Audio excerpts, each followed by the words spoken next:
já falou, sobre a jurisdição privada no Brasil e a sua teleologia. Então, por que resolvi fazer um trabalho a respeito deste assunto? Porque percebi problemas inerentes, né? Realmente, a jurisdição privada, ela ainda é incipiente no Brasil. E no curso da minha preleção, pretendo aduzir aqui alguns elementos que entendo como sendo problemas, né? E para que todos possam ter uma compreensão melhor, vou passar de antemão a trazer essas considerações. Então, bom, eu apresentei um trinômio, a jurisdição privada, conflitos de interesses e particulares, logo abaixo, infraescrito no resumo. Então, entendo assim que não há como não aduzir a questão de conflito de interesses nesse assunto.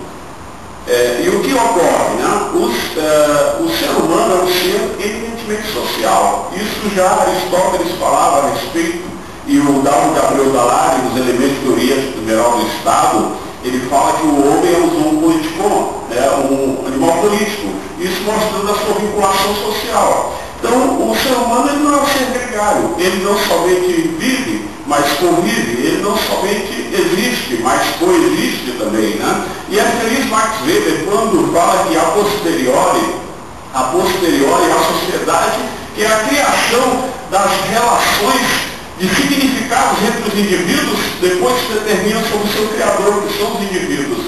Então isso mostra realmente que o ser humano é um ser eminentemente social. E nessas relações, o ser humano tem conflitos. Isso é natural, é pertinente, é inerente a essa condição social do ser humano. Né? O próprio Tomás de Aquino, ele preleciona a respeito de 3 situações apenas, né, que podem fazer com que o ser humano não viva em sociedade, ele viva isolado da sociedade, que é a excelência natura, né, aquela que por o indivíduo ser extremamente virtuoso, ele prefere levar uma vida contemplativa, né, para ter uma vida de intimidade com Deus, e aí prefere se dedicar exclusivamente a esse esfera. Né? E também a corrupção natura, que tem a ver com um problema de distúrbio da natureza, um distúrbio mental, por exemplo, que pode vir a fazer com que ele se torne um alienado mental e, portanto, viva meio isolado da sociedade. E também a mala fortuna, que é também a respeito de um advento que vem a provocar essa condição também de isolamento do homem, como por exemplo o naufrágio,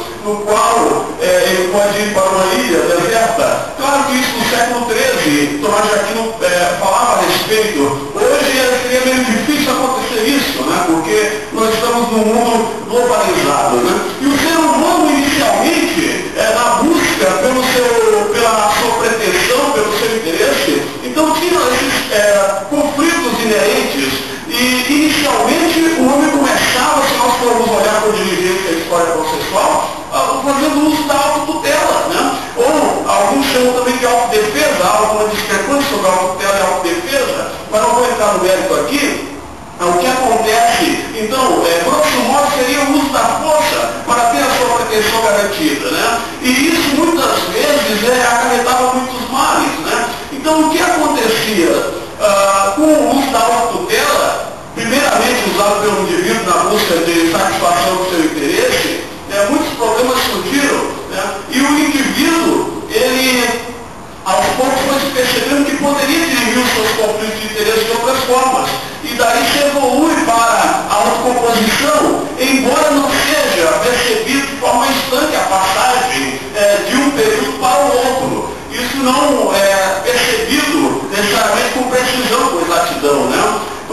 Porque mesmo a respeito das idiosincrasias dos locais da terra, das regiões, né? Então em algum povo mais dito civilizado, apresentava uma evolução nesse tipo, outros ainda estavam retrógrados, né? A nossa própria legislação traz alguns resquícios da questão da autotutela, por exemplo, quando a gente olha a questão no Código Civil do espólio possessório, artigo 1201 do Código Civil, que o indivíduo turbado ou espoliado na posse do seu imóvel, ele pode fazer uso da força para tê-lo, desde que não faça logo. Mas é claro que a moderação aqui é considerada, ele não pode extrapolar aqueles limites da moderação. Nós vemos isso também no direito penal. Aí no artigo 23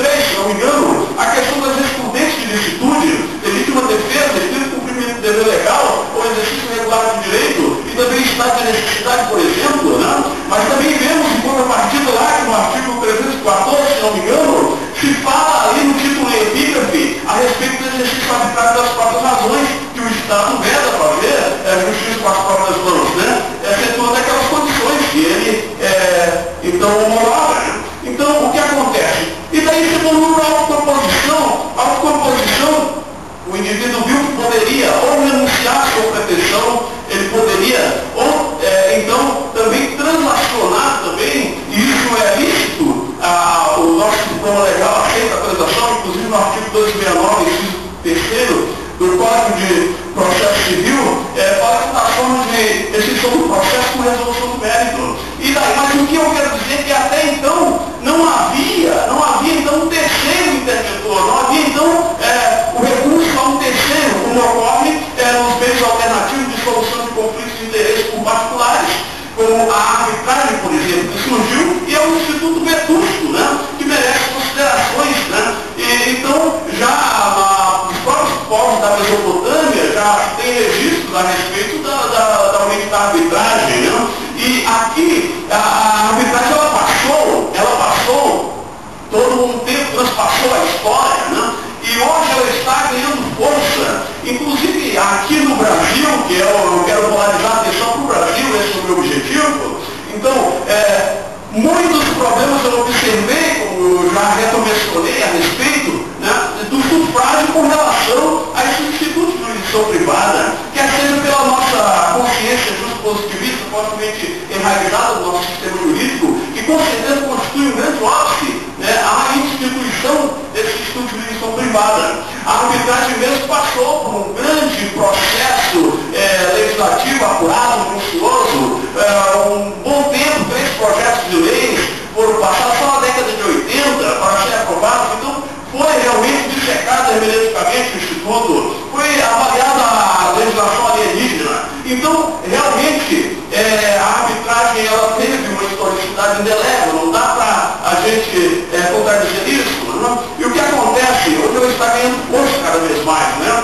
E as pessoas estão recorrendo ao árbitro, à arbitragem, por reconhecerem alguns princípios que ela adota em decorrência, até, eu diria, da própria Emenda Constitucional 45, no seu artigo 2º ali, que ela busca essa estabilização e otimização processual, né? Visto que, em decorrência até da própria consciência justo-positivista nosso, que realmente essa consciência de que o Estado é o detentor do monopólio da jurisdição, então o que ocorre, né, muitos males causou, principalmente com relação ao grande, vultoso número de processos que estão abarrotando aí o judiciário, né? E esses institutos de jurisdição privada, dentre os quais a arbitragem tem uma lei especial, que é a Lei 9.307/96,